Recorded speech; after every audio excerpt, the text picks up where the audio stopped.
Good afternoon, everybody. I wanted to be courteous of everyone's time, and I'm going to start kicking off the presentation.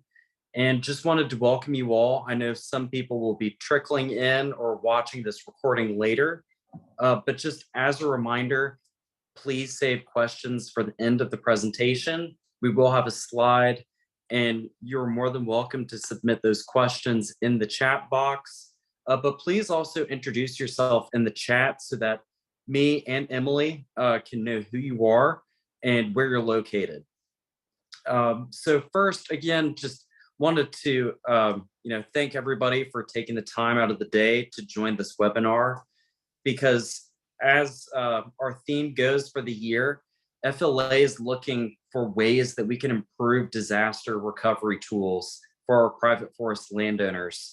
And while our ultimate goal will be passing the Disaster Reforestation Act into law and fixing the tax code post-disaster for our landowners, we are exploring ways of improving existing programs, including the Emergency Forest Restoration Program that's administered by the U.S. Department of Agriculture.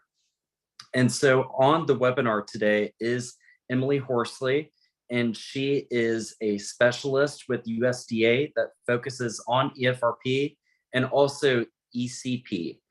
And so without further ado, I'm going to kick it over to Emily, and we'll follow up to go over some existing proposals that can help improve USDA's EFRP program.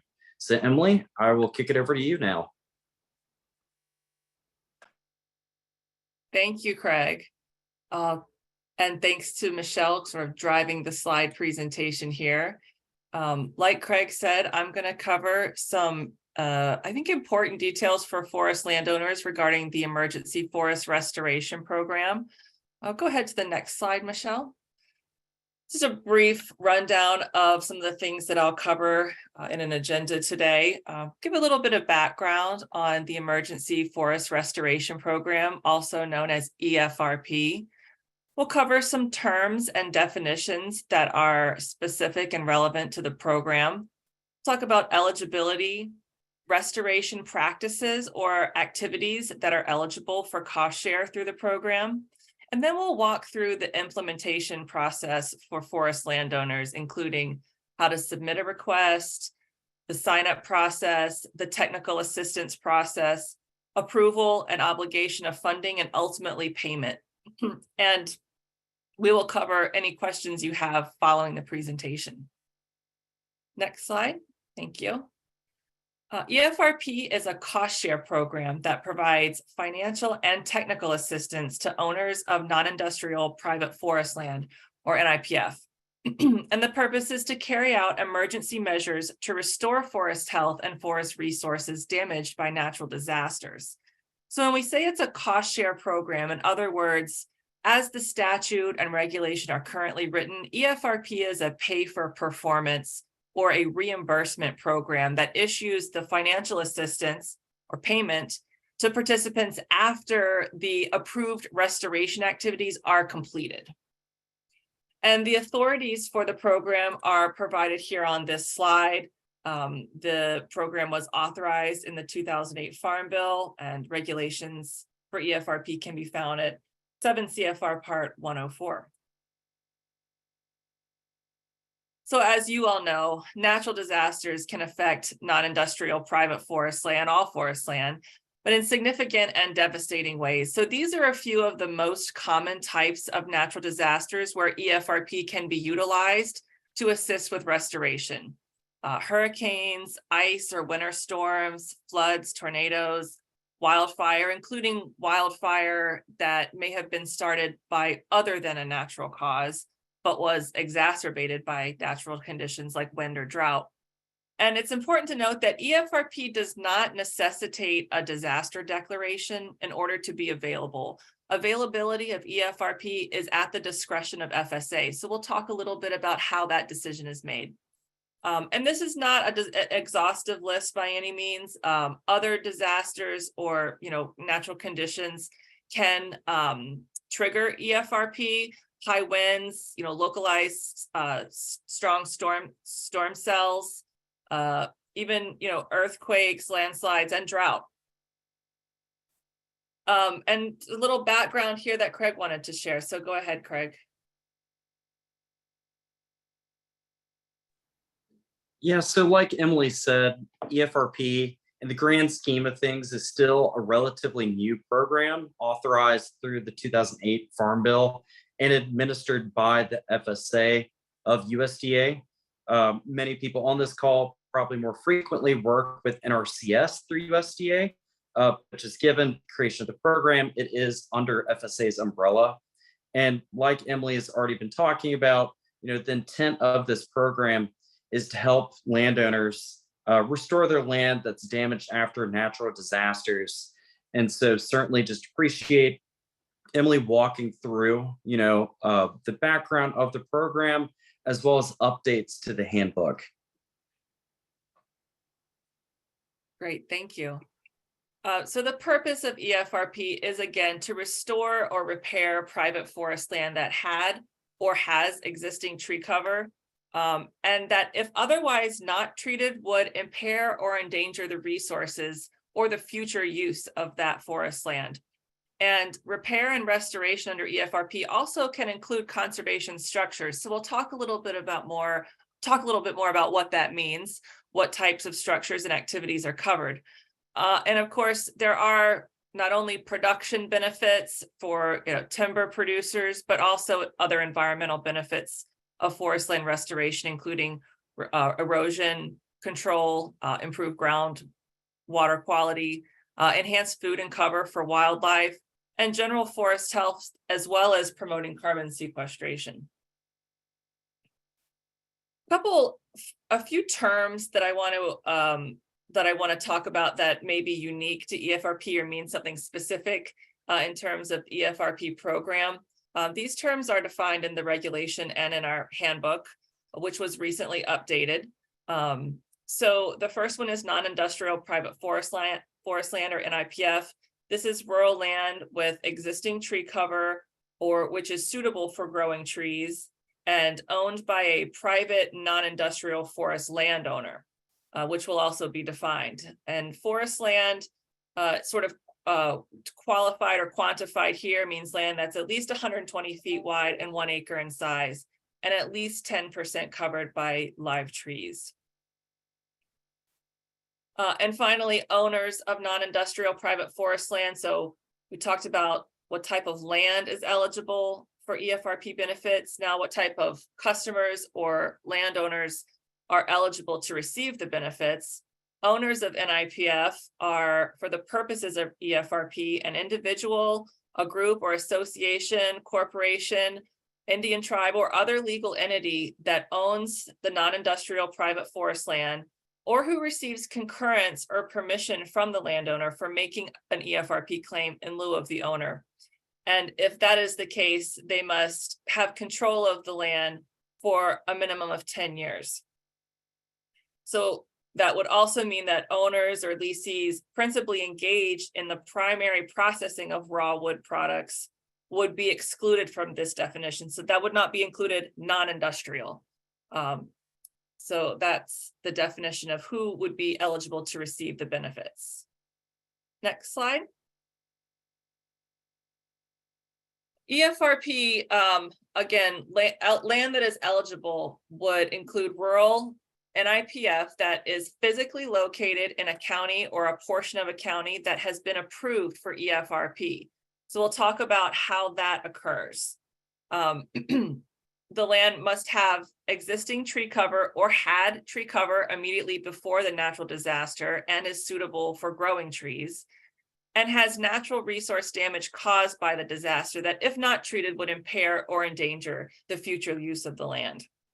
And again, conservation structures that are needed on NIPF may also be eligible for cost share. That includes fence, stream crossing, forest roads and trails, and other infrastructure that would be necessary to remove material from the forest and restore the forest cover.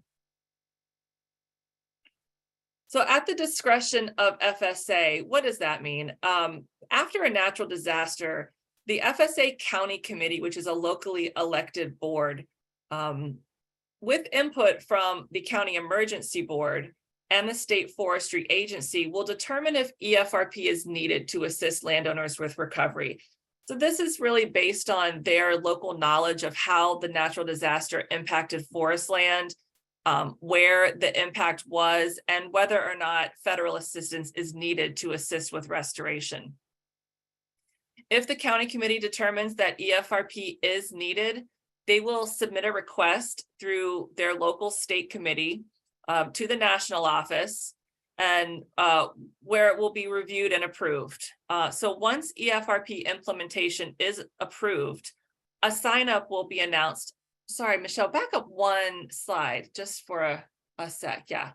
A sign up period will be announced through the local media and through our Gov delivery or email notification system. So the part about this that's a little bit tricky is that the Farm Service Agency staff, county committee members are typically very familiar with and accustomed to working with agricultural producers and agricultural land. They may not be as aware of a natural disaster's impacts to forest land as they are familiar with the impacts to ag land. So it's important for you as forest landowners, if you are impacted by a natural disaster, to identify where your local service center is, reach out to them, notify the local FSA that you suffered damage to your non-industrial private forest land due to this natural disaster, and ask if EFRP assistance will be made available. Anyone can request EFRP even outside of a sign up. So you can request an application and submit an application for benefits even outside of a sign up period. And this would be important so that the folks making the decision to implement EFRP are aware of the impacts and the need for that program to be delivered. You can even sign up to receive the FSA bulletins and newsletters through our Gov delivery system in advance of a natural disaster. So sort of as a point of preparedness, identify who your local FSA, where your local FSA office is, who the staff are, the point of contact, and you can even sign up to be in the loop for our notifications at any time in advance. Sign up periods typically are based on the scale or the scope of the disaster, how many estimated landowners we think may be affected or may need assistance. So the sign up can last for anywhere from 30 to 180 days. For massive, large-scale disasters, extensions to sign-up periods can be available to, enable adequate time for everyone to come into the office and get their applications submitted. Some of our service centers across the country, we have service centers that serve every county in the country. Many of them serve multiple counties out of one service center, and some of our offices have 1, 2, 3 employees. So for very large scale natural disasters, the timing can be, we would need a longer sign up period in order to handle the workload. So just be aware of that. Okay, next slide. So this is some of the activities that can be covered or for which cost share can be provided through EFRP. Forest residue management, debris removal, including clear cutting or thinning, depending on how severe the damage is. Site preparation for planting or to facilitate natural regeneration. Natural regeneration is a suitable restoration technique, or tree planting, of course. As well, planting of herbaceous understory conservation cover, either that may be needed for erosion control purposes or for grazing livestock if the land was previously used as a grazed forest. Cost share can be provided for fencing if that was pre-existing and the land was used for grazing. It can also cover other erosion control activities and conservation structures, which we talked about: stream crossings, forest trails, landings, and other infrastructure needed to remove timber materials. So when you have a need for EFRP, if you need to submit an application, there's some information we'll need to get from you, obviously, to get started. Before we get to really the details of the impact to the land and identifying the land, If you have never worked with FSA before and you're not in our customer database, the land that's impacted is not digitized in our GIS system, we'll start from the beginning and get that information before we get the details needed for the application. The FSA staff may provide some documents that you'll complete and return, or you can, a lot of times, facilitate this simply through a phone call and maybe an email. Some things we would need is a form that would provide your name, social security number, address, just details like that. We would need a map or plat of the land that you own or that was affected. And we would need a deed or proof of ownership of that land. Once all of that has been provided, we can generate the application for EFRP benefits. We will need to know some details. So this is a conversation that would occur either face-to-face at the counter in the office or over the phone. It can also occur in the field, just depending on how much staff is available to come out to sites to generate the initial applications. So we'll need to know what type of forest was impacted, what type of activities will be needed. And some of this may not be, you may not know all of this upfront, and that's okay.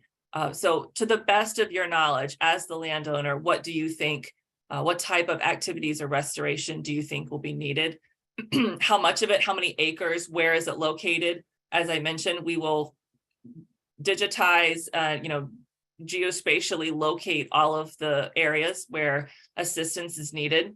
If you have an idea of the type of equipment that may be used, or again, how many acres are impacted, that's important information. And whether or not there are emergency actions needed to prevent further loss of life and property. It will let us know that up front so that we know that you are going to have emergency actions that you need to implement immediately. Next slide. So again, we need to get this information from you in order to generate the application. And we also need to share some information with you before we really close that conversation or that transaction. And these are some of the things that you can expect the FSA folks to tell you, or things that you would need to know before moving forward. First, we just need to make clear that filing the application doesn't mean that cost share will be approved. That notification will come later. It's very important to understand that an environmental review must be conducted by the agency prior to obligating federal dollars for the assistance. And so that's why it's important for you not to begin any work before one, a technical service provider can come out and do an on-site inspection, and two, before we can complete the environmental review. If work is started before that occurs, it's very difficult for the agency to quantify the acreage that's needed, or the need, and it creates challenges with environmental compliance and review. So strongly encourage you not to begin work before you've received official approval of your EFRP application. And the exception to that would be hazard tree removal or any emergency actions that must be taken to prevent further loss of life or property. Cost share is not approved until written approval is sent by FSA, and we'll take a look at what that looks like, what you can expect to receive as official approval. As I mentioned, applications will be referred to a technical service provider to perform an on-site inspection and needs determination. So EFRP is a partnership program. We administer the program, but through an agreement with the Forest Service, state agencies, state agency foresters, or sometimes conservation district foresters will come out and provide the technical assistance to all the applicants. They'll conduct an on-site inspection, develop a restoration plan, and in the end, check out restoration work before payment. So those things need to occur before we can approve an application. The restoration plan will be developed, and then final approval will be issued in writing based on the technical service provider's needs determination. So like I said, while you may not know exactly what or exactly how much assistance is needed or restoration is needed, your best guess and the best information you have available to us will help us generate the application. And then the on-site inspection by the TSP will provide the assurance for us to make our final determination of approval. In order to be eligible for cost share, the restoration activities performed must meet the NRCS or State Forestry Agency standard, and that will be communicated to the applicant through the restoration plan. The timeline or deadlines to complete the restoration will also be laid out at the time of approval. And if additional time is needed for whatever reason, that can be requested and accommodated as well. Once the restoration work is complete, you as the applicant will report that to FSA. You will provide documentation of all the costs you incurred. And this is really important because all of the payments will be based on your records that you submitted of your documented costs. So once you receive approval and begin restoration work, whether you hire a contractor or you perform the work yourself, document all of the costs that you incur so that that can be submitted after completion. And of course, we will have some eligibility documentation, some of which we've already talked about. And it bears repeating, don't begin work until approval is received from FSA.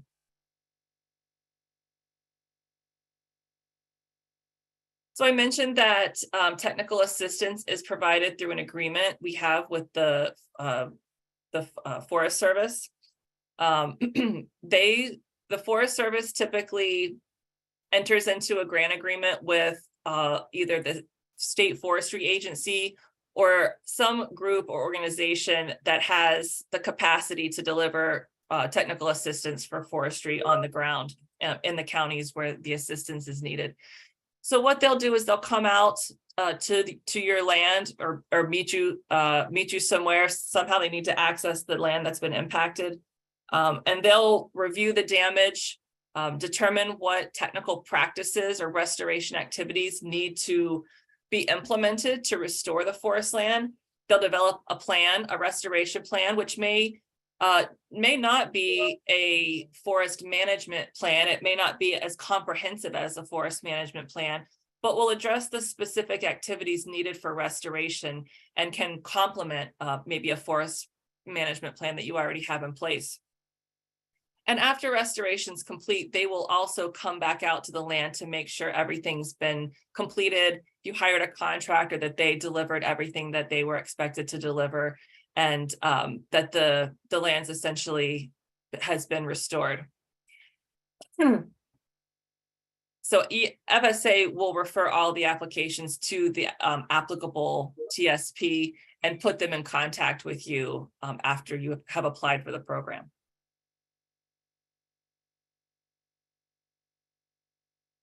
We've covered some of this, but these are just the phases of technical assistance, beginning with the on-site inspection.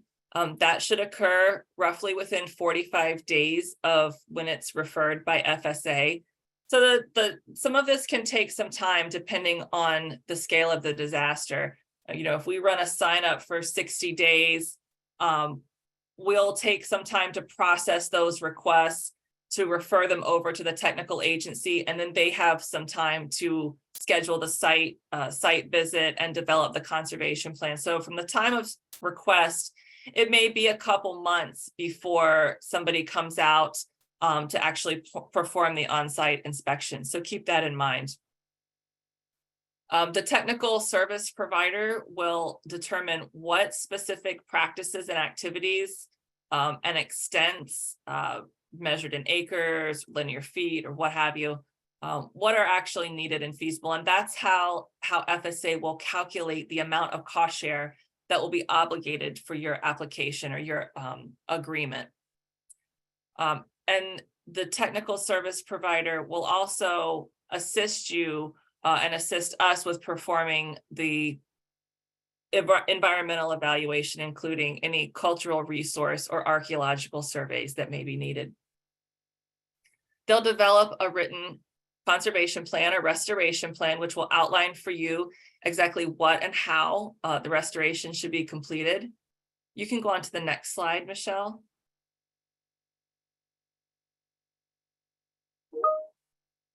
Oops, nope, back one more.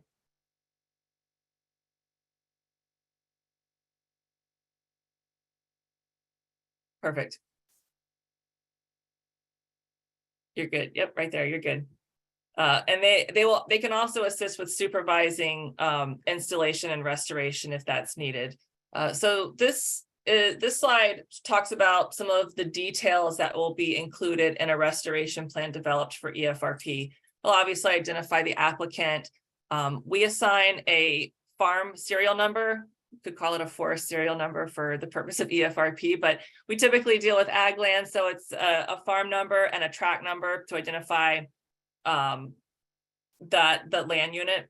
It'll also document the existing site conditions, the recommended practices needed for restoration, how much of each practice is needed, really to qualify and quantify exactly what we are agreeing to. The producer, the applicant is going to do these things and this much of each thing, and this is how much we're going to pay for it. It'll include a map identifying where all of this is occurring geospatially. And it may also include very detailed implementation requirements in engineering designs, operation and maintenance expectations, and things like that, depending on what is needed.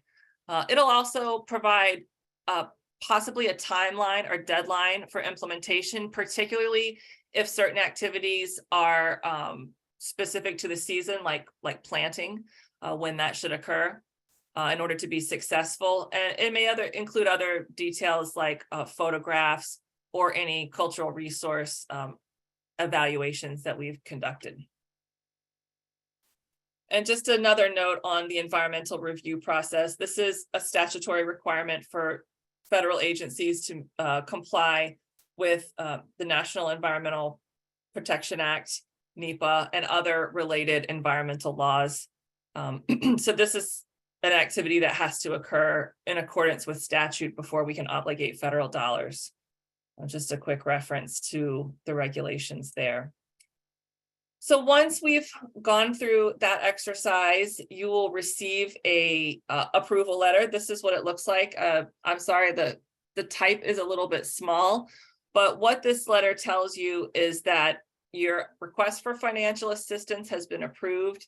Sort of details there in our FSA code, what the practice is, the farm numbers. It will also include an attachment, which is the actual agreement form.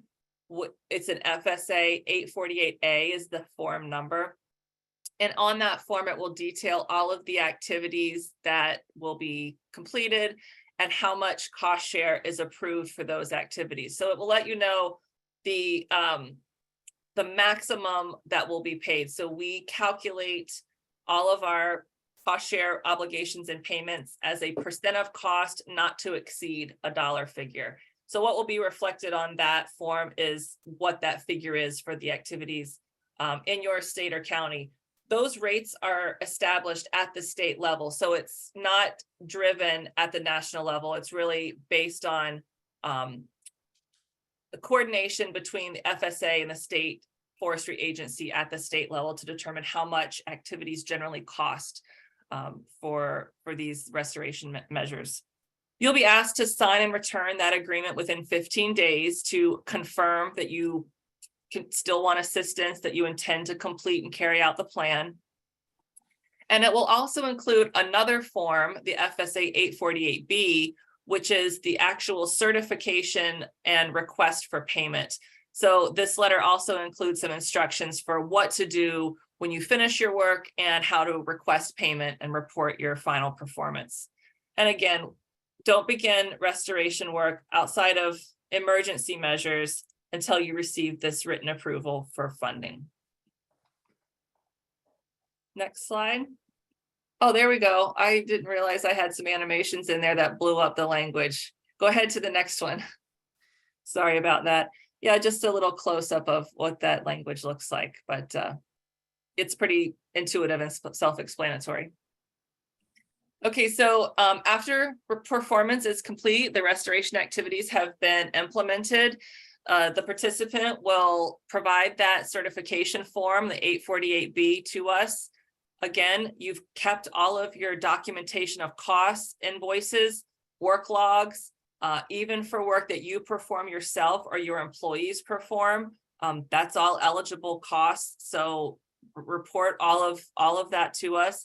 If you hired a contractor to do sort of a turnkey job, it's your agreement, your contract with them as far as what they charged. I think it's important here to note that there was a period of time where the EFRP policy required FSA to reduce cost share calculations by whatever salvage value was received for the timber, and that has been removed from policy. So no longer will we ask what or how much if salvage value was received, and that will not be considered in the cost share calculation any longer. So I think that's good news. That's some feedback that FLA and other forestry groups had provided to us, and that was incorporated into the new handbook. So give us all of the statements of work and costs that you incurred, and the cost share payment will be calculated based on that, again, within the parameters or within the not to exceed values that are established by the state committee in your state. If you need an extension to perform work, if the deadline or timeline was not adequate to complete the work, make sure you request an extension in advance of the expiration date. Once the agreement expires, if we haven't heard from you, that funding obligation will be terminated. So you don't want that to happen. If you need additional time, let us know in advance, and that can be accommodated.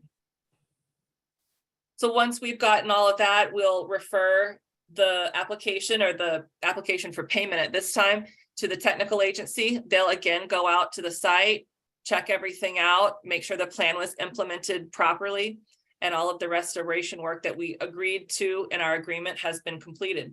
And at that time, FSA will calculate the payment. So as I mentioned, the cost share payment will be calculated based on the actual extent performed. If the plan called for 100 acres of restoration, but for whatever reason you decide to only do 50, we will be reimbursing based on the actual extent performed. So, and again, 50%, sorry, that should say 75% of the actual costs, not to exceed the maximum cost share.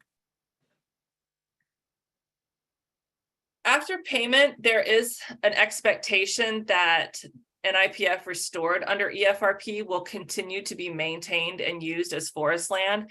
And there are some spot checks that we'll be performing throughout the lifespan of the practices to ensure that the land does remain in forest use. In other words, we'll be looking for, issues where what was previously forest land is now have corn on it, or has a neighborhood popping up or something like that. We want to ensure the purpose of EFRP is being honored and represented, and that's to maintain the land and forest use. And some things that could constitute violations and possibly require refund of EFRP benefits would be any actions that result in the failure of the practice or failure to meet its conservation purpose, destruction of a practice, changing the land use, other misuse of practices or structures that are provided for which cost share is provided, or losing control of the land without notification. Let us know if you intend to sell the land, and that could impact your benefits. Next slide. Yeah, just another note about the EFRP handbook. This is a public document. If you're interested, we can share it. But this is our internal policy document that sort of guides our state and county offices on implementation. So it's very detailed. It's probably 200 pages, but really goes through all of the process. And, you know, this is where some recent changes have been made in terms of, for example, the sign-up period in the past was limited to 30 to 60 days. We expanded that to 180 days and more if needed, based on the size of the disaster, because really we really received feedback from forest landowners that they didn't either have time to learn about the program before the sign-up expired, or the county office staff couldn't handle the workload in order to allow everyone that wanted to apply to get an application submitted. So that's one of the changes that we talked about. Another big one is the removal of the policy to reduce cost share payments in consideration of salvage value. That's no longer a consideration. So the applicants will be paid cost share without regard to whether or not there was salvage value or income received. I think that concludes the presentation, and I can turn it back over to Craig and Michelle and answer any questions that you all may have. Fantastic. Well, thank you so much, Emily, for kind of walking through this program with USDA. It's always good to get a refresher, you know, for me specifically, but also just good for going through some of the updates as well. And appreciate you noting that stakeholder involvement is so important when it comes to refining these programs from the regulatory side. We were very happy to offer that guidance and recommendations in the past, and certainly we'll look forward to doing that in the future as well. What I wanted to talk about now is the future of the Emergency Forest Restoration Program. So as many of you know, one of the large pieces of legislation that is on the docket for Congress to consider this year is the upcoming 2023 Farm Bill. And just a brief 101 for those that might not be familiar with the Farm Bill. That is a multi-year omnibus bill that typically handles nutrition and agricultural policies. And it has been in the works, administered by USDA since the Great Depression. So I believe the first Farm Bill was actually enacted in 1933 in response to the Great Depression and the Dust Bowl to create safety net programs that later was expanded over the years, in particular in the 1970s, to allow for nutrition programs. And, you know, more recently, there have certainly been other programs, including EFRP, that have been created to help all those in rural, urban, and suburban areas really take advantage of programs and resources that the federal government has. And so I wanted to walk through some of these proposals that are out there right now that could be part of the 2023 Farm Bill. Because right now, both the House Agriculture Committee and the Senate Agriculture Committees are working through member priorities when they're drafting the initial text. Both chambers will have to pass it, the president will have to sign it, and there is a very strict timeline because there is an expiration date for the most recently passed Farm Bill, which was passed in 2018 with a roughly $428 billion price tag. And its expiration is September 30th of this year. And we certainly expect both the House and the Senate to work quickly. We know that there are other priorities that they're working on right now.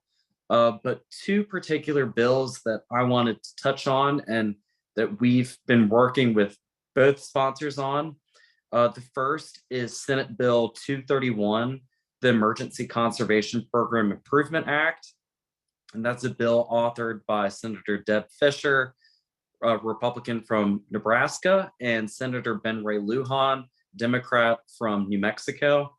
And this bill in particular, for those on the call, would instead offer the option to receive an upfront cost share payment up to 75% of the expected cost to private forest landowners. And this is something that we think is very important because, as many on this call are aware, in agriculture, in particular in forestry, there is a liquidity issue. And many people are land rich and cash poor, and that's only exacerbated after a natural disaster strikes. And so we certainly appreciate the sponsors of this bill taking the legislative steps to address this issue in ways that they can help keep people afloat during a very difficult time. And the second bill that I wanted to touch on, another Senate Bill 555, the Livestock Disaster Assistance Improvement Act, and that is authored by Senator Thune, Republican from South Dakota, and Senator Ben Ray Lujan, Democrat from New Mexico. And this program seeks to streamline and expedite the permitting and application process for multiple USDA programs, but in particular for this audience, EFRP. And so again, we appreciate both sponsors of each legislation. We certainly think that they will be in the mix for the upcoming Farm Bill, among other policy priorities as well. But given that all three of these senators are on the Senate Agriculture Committee, we know that they've been submitted as their priorities for the upcoming Farm Bill, and certainly expect them to be part of the conversation, and look forward to working with them and all of the other members to help refine and modernize programs like EFRP for our membership. And I think that is the gist of what we're looking forward to when it comes to the upcoming Farm Bill. But this is an opportunity now that if you do have questions, you're more than welcome to include them in the chat. And as you see in this slide, Emily is more than welcome to answer questions about the existing program, as well as her counterpart. And certainly I'm a resource as well if there is any policy questions about bills or legislation that are being considered by Congress and could potentially be included in law.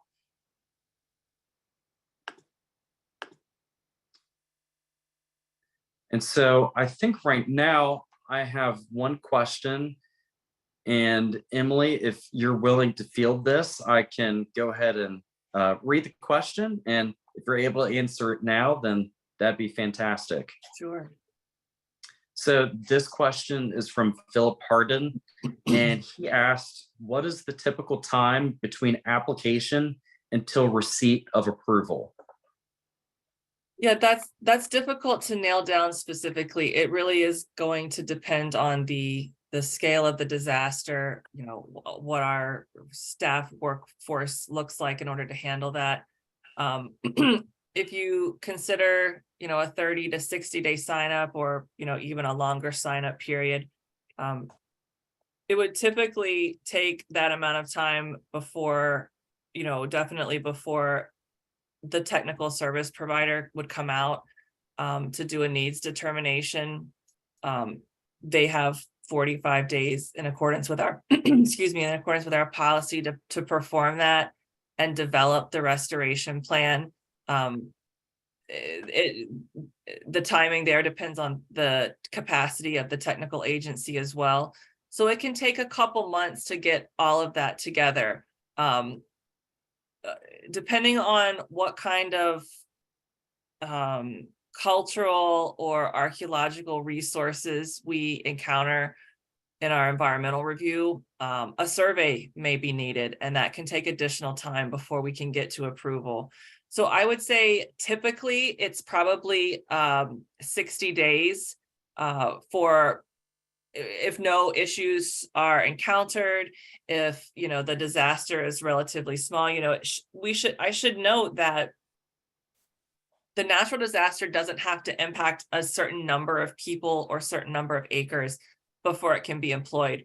We can offer EFRP assistance for even a very small or localized natural disaster like a tornado or a storm cell that may have only affected one landowner. And so in that case, assistance is going to be delivered very quickly. So it really just depends on the scale of the disaster, how widespread the impacts are, and the capacity of our staff and our partners delivering the technical assistance to get out there and perform the on-site inspections and develop the plans before we can get to approval. I'm sorry, I don't have a specific number. No, that was great. Thank you very much, Emily. And we have a second question. And just a reminder for everyone on the call, if you would like to ask a question, there is a Q&A option on your screen, but you're more than happy to also share that in the chat if you would like to. But the second question is from Tracy Blaylock. And her question is there a term limit on how long the land must remain in forest land to avoid any penalty? Yeah, so each state will set a prescribed lifespan for the practices that are implemented. Thinking about the types of activities that are typically completed in EFRP for forest restoration, I think probably the longest lifespan would likely be for tree planting, and that can be 10 to 20 years depending on the state. So it is a bit variable depending on the lifespan of the practices that are, one, implemented for the restoration type, and two, what that lifespan is for the practices in the specific state where you are. So your state office or your FSA office can provide that to you, and it's also on the agreement. So if you see that agreement, even if we've worked to get the agreement approved, and you see a lifespan that's beyond what you're willing to commit to maintaining, there's no penalty for withdrawing or just deciding not to participate or not signing and returning that agreement. So all of that is explained and explicated in the agreement upfront. Excellent. Thank you for fielding that question. And I'll add that even if you decide to sell the land before the lifespan expires, we can enter into an agreement with the buyer that they will agree to maintain the land. So some of that may be stipulated in a sales agreement or something like that. But as long as that buyer agrees to maintain the land and forest land throughout that lifespan, then there would not be a penalty.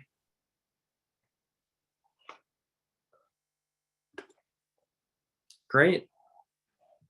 And again, just a reminder, if there are any other questions you'd like to ask now, please do so in the Q&A box, but you're also more than welcome to follow up with me or Emily after this presentation, and we're happy to answer any questions when we're able to.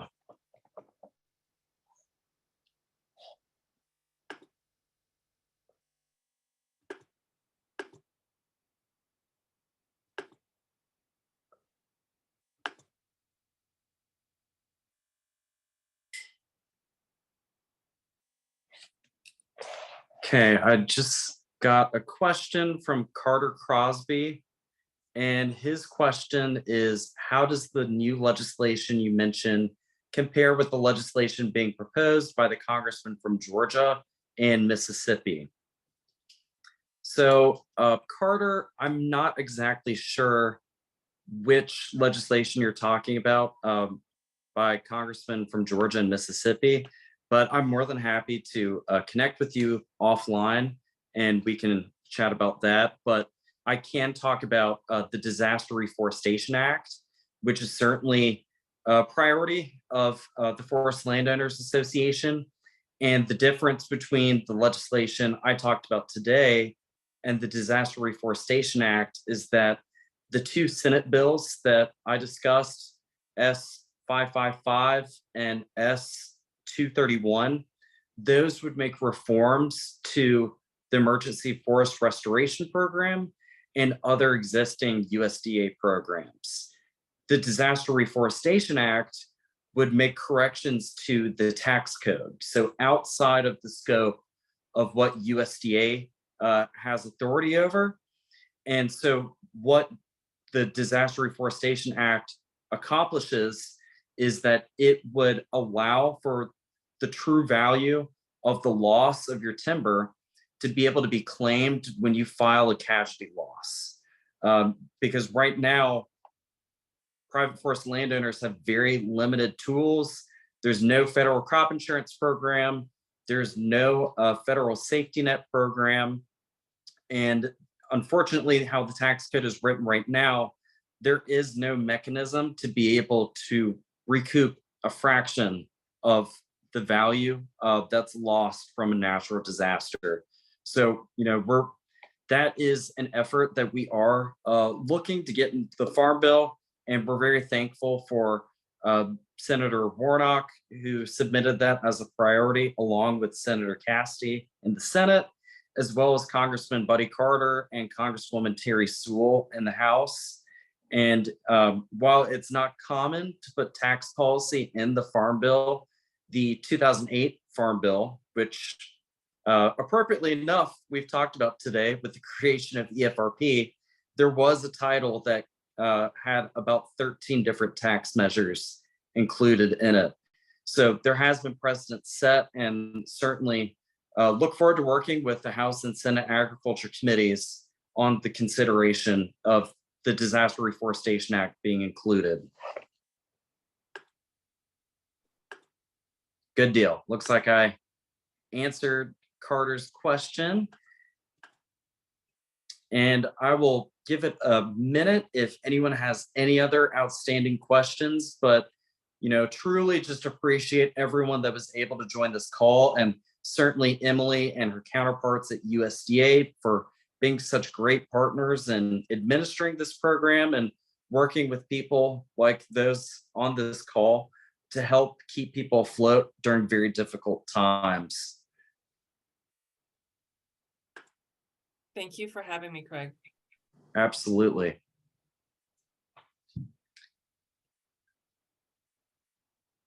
All right, well, it looks like there aren't any more questions. Again, for those that do have policy-related questions, please don't hesitate to reach out. More than happy to chat through those with you. And like Emily said, she can also be a resource, and I'm more than welcome to help connect you guys with her, or also with your local service centers as well. But again, thanks to everybody that was able to make this presentation. We look forward to having a lot more webinars like this on other subjects, as well as other policy proposals as well. So without further ado, I will give you guys back 7 more minutes of your Wednesday, and hope you all have a fantastic day. Thanks, Craig.